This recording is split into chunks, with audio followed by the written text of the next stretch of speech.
Assalamualaikum warahmatullahi wabarakatuh. Ketemu lagi dengan saya Dei Sumarni. Saya guru bahasa Inggris di SMA Negeri 1 Karangangga. Pada kesempatan ini saya akan membahas tentang materi bahasa Inggris wajib yang ada di kelas 11 semester 1 dengan tema Opinion and Thought.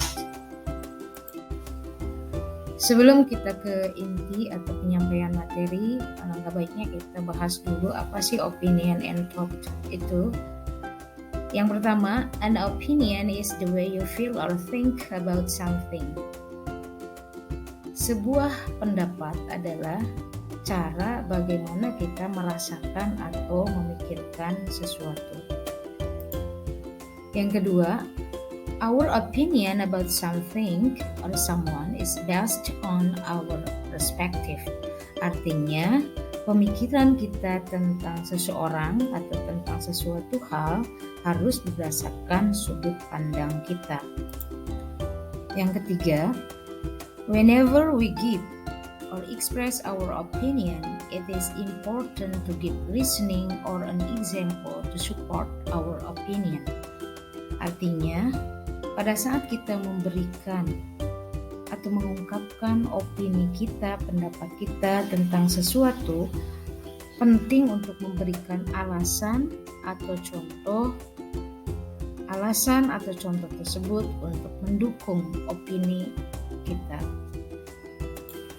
Jadi kalau disimpulkan, opini ini adalah cara kita merasakan atau memikirkan sesuatu hal berdasarkan sudut pandang kita, dan penting untuk memberikan alasan atau contoh-contoh tentang suatu hal yang kita pikirkan atau kita rasakan tersebut, yang gunanya untuk memperkuat opini yang kita berikan. Kelas 8 SMP. Namun perbedaannya dengan kelas 11 terletak pada tema pembahasan. Biasanya yang dibahas di opinion kelas 8 pada hal-hal yang simpel-simpel saja, seperti menanyakan pendapat tentang seseorang atau tentang suatu benda. Nah, ini saya berikan contoh dialog sebagai perbandingan bahasan opini di kelas 8 dan kelas 11. Dialog yang akan saya berikan yaitu, in my opinion, the government should provide means of sustenance for underprivileged people instead of building tall towers. Menurut saya, pemerintah harus menyediakan mata pencaharian untuk orang-orang yang tidak mampu daripada membangun tower yang tinggi.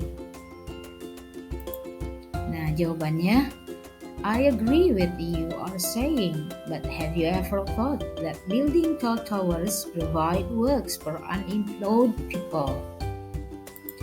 Nah, artinya saya setuju dengan apa yang kamu katakan. Tapi, pernahkah kamu berpikir bahwa pembangunan menara-menara tinggi tersebut menyediakan mata pencaharian untuk pengangguran? Dari percakapan tersebut kita bisa simpulkan bahwa tema yang dibahas dalam opinion di kelas 11 ini sudah mengarah ke permasalahan-permasalahan yang terjadi di kehidupan keseharian mereka yang memang perlu pemikiran atau pengkajian lebih dalam menurut tadi perspektif atau sudut pandang mereka. Nah, selanjutnya opinion di kelas 11 ini bisa diungkapkan dalam berbagai cara. Yang pertama, dari segi personal point of view, dilihat dari sudut pandang sendiri. Yang kedua, general point of view, dilihat dari sudut pandang banyak orang. Yang ketiga, agreeing with an opinion, menyatakan setuju terhadap suatu pendapat. Yang keempat, disagreeing with an opinion, tidak setuju terhadap suatu pendapat. Oke, kita bahas satu persatu. Yang pertama adalah personal point of view. Jadi opini dilihat dari sudut pandang pribadi. Ungkapan-ungkapan yang bisa dipakai diantaranya, yang pertama yang paling umum sering kita dengar adalah in my opinion, menurut pendapat saya. Kemudian ada I think, saya pikir. Kemudian personally I think, secara pribadi saya berpikir. In my experience, berdasarkan pengalaman saya. I strongly believe that, saya sangat percaya bahwa. Kemudian what I mean is, yang saya maksud adalah in my humble opinion, menurut pendapat saya. I would like to point out that, saya ingin menggarisbawahi bahwa. To my mind, menurut pendapat saya. By this I mean, saya mengatakan bahwa I am compelled to say, saya terpaksa mengatakan. I reckon, saya rasa, dan selanjutnya. Itu adalah ungkapan-ungkapan yang dipakai pada saat kita ingin menyatakan pendapat sendiri terhadap satu isu atau satu topik yang disajikan. Yang kedua, opini dilihat dari general point of view atau dari sudut pandang banyak orang untuk menghindari absolute statement atau pernyataan mutlak dari satu orang.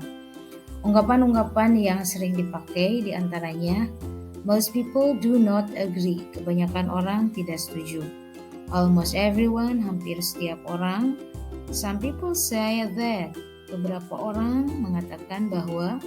Some people believe, beberapa orang percaya. Of course, many argue, tentu banyak argumen. Generally, it is accepted, pada umumnya bisa diterima. The majority disagree with, kebanyakan orang tidak setuju dengan. The majority agree with, kebanyakan orang setuju dengan. It is sometimes argued, kadang-kadang diperdebatkan. It is considered, itu dianggap. Dan while some people believe, sementara beberapa orang percaya. Yang ketiga, agreeing with an opinion, setuju dengan suatu pendapat. Nah, bisa dinyatakan dengan ungkapan-ungkapan berikut. Of course, tentu. This is absolutely right. Ini benar-benar nyata atau benar-benar fakta. I agree with this opinion. Saya setuju dengan pendapat ini. I couldn't agree more. Saya benar-benar setuju. I agree with what you are saying, but have you ever? Saya setuju dengan apa yang kamu katakan, tapi pernahkah kamu? I agree, I never thought of that. Saya setuju, saya tidak pernah berpikir tentang hal itu. Neither do I. Begitupun saya. That's a good point. Itu poin yang benar. I think so too. Saya juga berpikir seperti itu.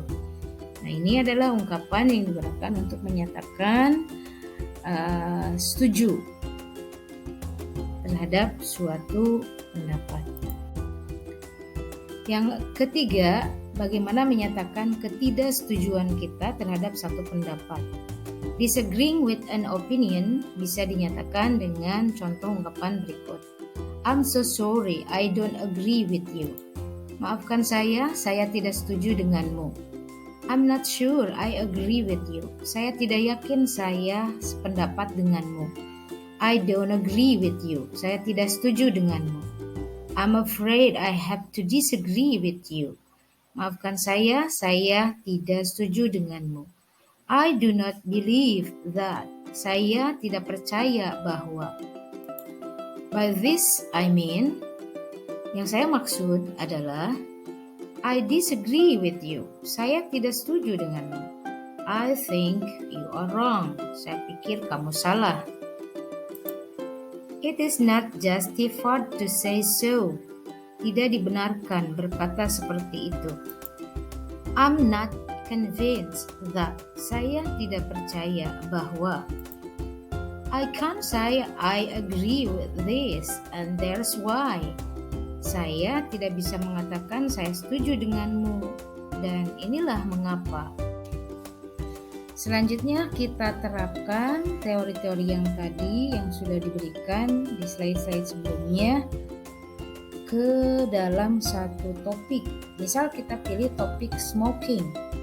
Nah, kita bisa ambil salah satu contoh dari personal point of view. Misalkan kita ambil ungkapan personally I think. Kalimatnya bisa seperti ini. Personally, I think smoking should be banned in public places. Secara pribadi, saya berpikir bahwa rokok itu atau merokok itu harus dilarang di tempat umum. Nah, kita bisa menjawabnya dengan dua posisi. Apakah posisi kita setuju atau tidak setuju? Contoh jika pendapat kita setuju. I totally agree that smoking should be banned in public places because it causes air pollution and also interferes with the breathing of many people. Nah, itu contohnya jika kita agreeing with an opinion atau setuju. Nah, arti dari kalimat yang tadi adalah saya sangat setuju bahwa merokok harus dilarang di tempat umum karena dapat menyebabkan polusi udara dan juga mengganggu pernapasan dari orang-orang yang ada di sekitar perokok tersebut. Nah, dalam menyatakan setuju di sini kita diperkuat dengan alasan yang diawali oleh kata because. Contoh kalimat yang kedua untuk menyatakan ketidaksetujuan kita. I disagree with you. Smoking is a need for most people. It can provide many benefits. For example, people can get many ideas when do it. Saya tidak setuju denganmu. Merokok merupakan satu kebutuhan bagi banyak orang dan bisa memberikan banyak manfaat. Contohnya, pada saat orang-orang merokok, mereka dapat mendapatkan berbagai ide-ide cemerlang yang mereka butuhkan. Nah, di sini juga kita bisa lihat bahwa untuk menyatakan ketidaksetujuan, kita juga bisa menyertakan contoh-contoh untuk menguatkan. Itulah penjelasan tentang materi opinion and thoughts. Semoga bermanfaat untuk siapa saja yang membutuhkan, dan see you di konten-konten berikutnya. Assalamualaikum warahmatullahi wabarakatuh.